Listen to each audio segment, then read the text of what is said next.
شجرہ میرا ہے طاہر، شجرہ میرا ہے طاہر، قرآن سے ہے ظاہر،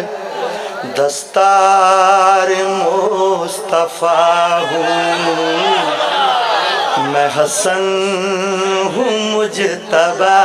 ہوں، شجرہ میرا ہے طاہر، قرآن سے ہے ظاہر، دستار مصطفیٰ ہوں، میں حسن ہوں مجتبی ہوں، ہر ایک صورت بھی میری ہے، ہر ایک آیت میری، ہر ایک صورت بھی میری ہے، ہر ایک آیت میری، واجب ٹھہری کل عالم پہ پاک ولایت میری، لہجے میں مصطفیٰ، مٹھی میں کل خدائی، گفتار کبریاء ہوں، میں حسن ہوں مجتبی ہوں، میرے ہونے سے ہی سن لو وحدت کا ہونا ہے، میرے ہونے سے ہی سن لو وحدت کا ہونا ہے، جس نے خریدی رب کی رضائیں وہ میرا سونا ہے، کوثر کی میں بقا ہوں، تفسیر حل عطا ہوں، شبیر سے بڑا ہوں، میں حسن ہوں مجتبی ہوں، میں حسن ہوں مجتبی ہوں۔ ابن اسیر تاریخ الکامل میں لکھتے ہیں کہ سن 41 ہجری میں حضرت امیر المومنین مولا علی علیہ السلام نے اپنے شہادت سے محض چند روز بیشتر ملک شام پر حملہ کرنے کے لیے دعوی محبت کرنے والے عراقیوں کا ایک لشکر ترتیب دیا تھا۔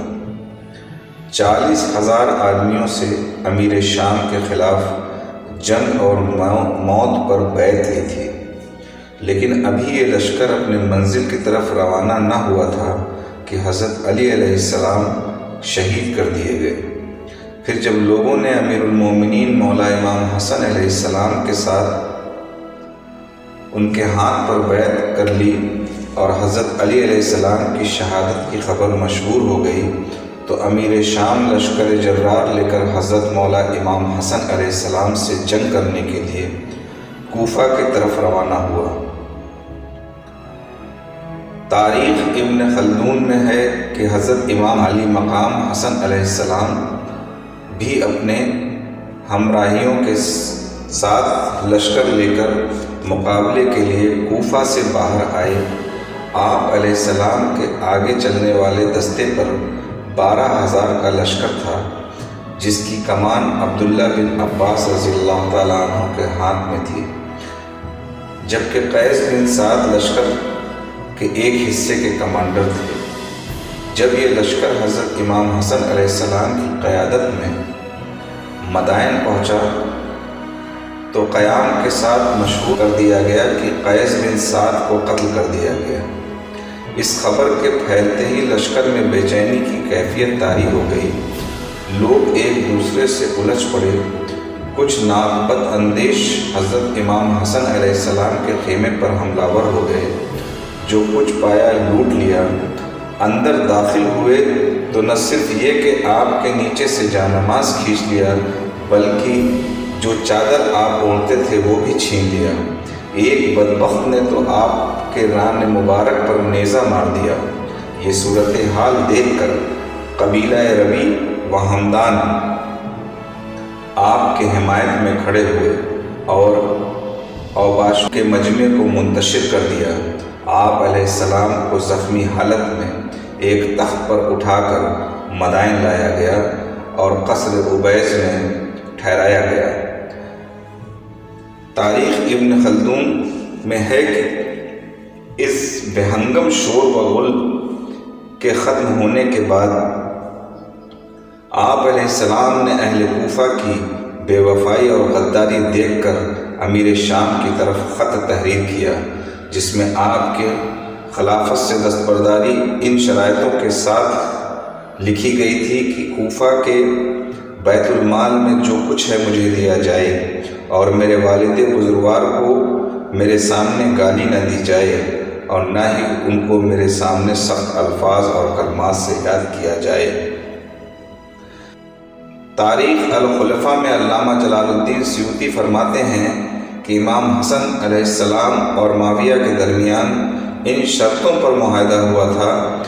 کہ فی الوقت معاویہ ابن سفیان بادشاہ بنائے جائیں گے، لیکن ان کے انتقال کے بعد امیر المومنین امام حسن مجتبیٰ علیہ السلام ہی خلیفہ المسلمین ہوں گے۔ عراق اور حجاز کے باشندوں پر مزید کوئی ٹیکس عائد نہیں کیا جائے گا اور صرف وہی ٹیکس لیا جائے گا جو امیر المومنین مولا علی علیہ السلام کے وقت سے لیا جا رہا ہے۔ حضرت امام حسن علیہ السلام کے ذمے جو قرض ہے اسے معاویہ ابن سفیان ادا کریں گے، لیکن بعد تفویض امارت معاویہ ابن سفیان کے لشکروں نے آپ کو خراج دارالجبر دینے سے انکار کر دیا اور کہا کہ یہ تو ہمارا مال غنیمت ہے۔ آپ علیہ السلام نے اہل عراق کو جمع کر کے خطبہ دیا۔ بعد حمد و ثنا کے ارشاد فرمایا، اے اہل عراق، میں نے 3 مرتبہ تم سے درگزر کیا، تم نے میرے والد کو قتل کیا، میں نے صبر کیا، میرے گھر کو لوٹا، میں نے صبر کیا۔ پھر فرمایا تم پر واضح ہو جانا چاہیے کہ 2 مقتولوں کے درمیان صلح کی، ایک مقتول صفین کے ہیں کہ جن پر تم رو رہے ہو، اور دوسرے مقتول نہروان کے ہیں کہ جن کے معاوضے کا مطالبہ کر رہے ہو۔ معاویہ نے مجھے ایک امر پیش کیا ہے جس میں نہ تو عزت ہے اور نہ ہی انصاف، بس اگر تم موت پر راضی ہو یعنی جنگ کر سکتے ہو تو ہم اس امر کو قبول نہ کریں اور اللہ تعالیٰ کے بھروسے پر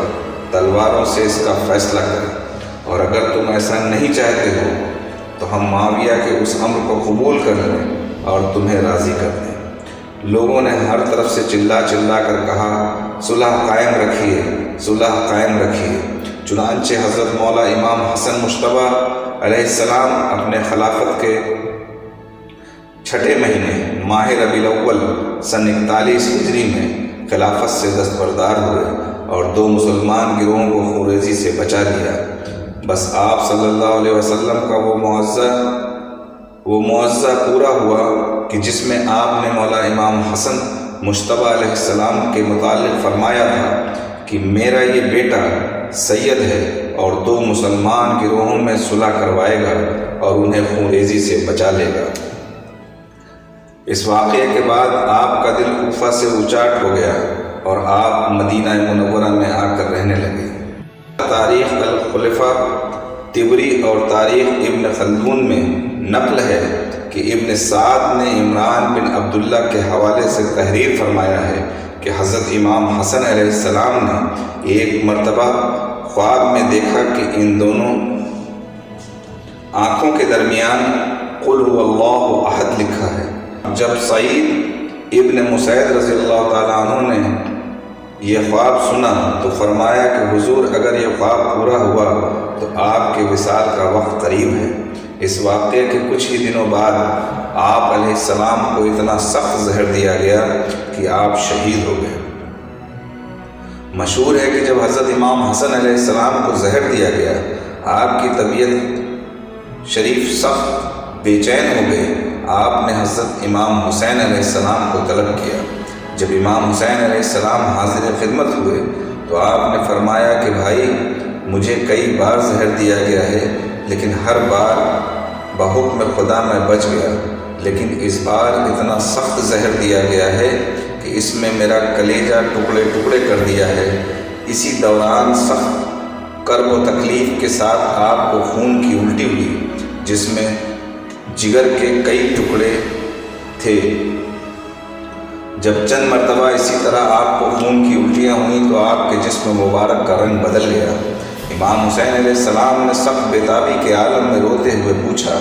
کہ بھائی مجھے بتائیے کہ آپ کے ساتھ ظلم کس نے کیا؟ تو آپ نے فرمایا کہ کیوں پوچھتے ہو؟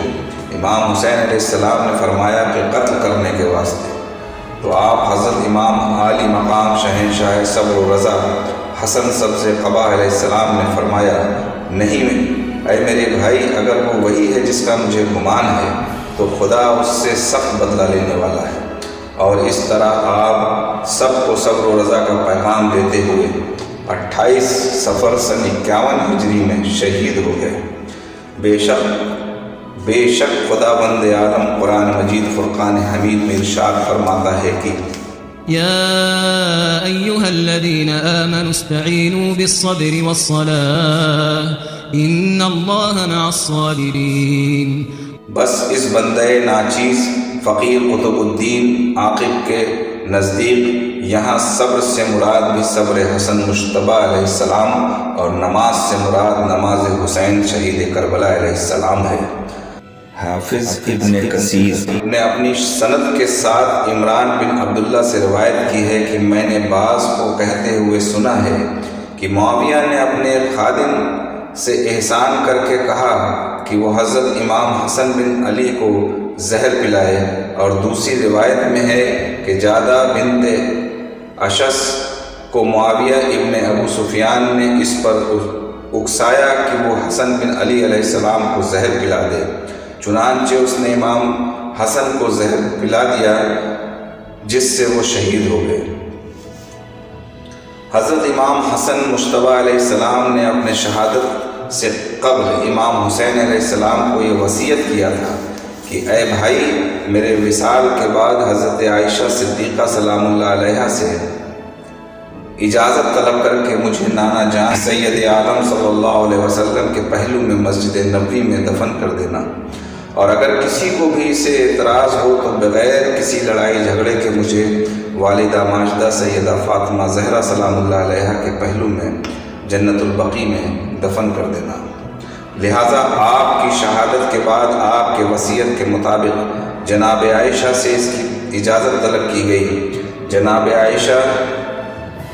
سلام اللہ علیہا نے روتے ہوئے ارشاد فرمایا کہ بھلا میں کون ہوتی ہوں کو اجازت دینے والی؟ وہ تو تمام لوگوں سے زیادہ حق رکھتے ہیں کہ اپنے نانا جان رسول خدا صلی اللہ علیہ وسلم کے پہلو میں دفن ہوں۔ لیکن مروان ابن حکم جو معاویہ ابن ابو سفیان کی طرف سے مدینہ کا گورنر بنایا گیا تھا، اس نے کہا کہ میں ان کو مسجد نبوی میں دفن نہیں ہونے دوں گا، لہٰذا اس نے آپ کی لاش مبارک پر تیر چلوا دیا، جس سے آپ کا مبارک کفن خون سے آلود ہو گیا۔ بس مولا امام حسین علیہ السلام و سیدہ زینب سلام اللہ علیہا نے صبر کرتے ہوئے اپنے بھائی حضرت مولا امام حسن مجتبیٰ علیہ السلام کے وصیت کے مطابق آپ کو حضرت سیدہ فاطمہ سلام اللہ علیہا کے پہلو میں جنت البقیع شریف میں دفن کر دیا۔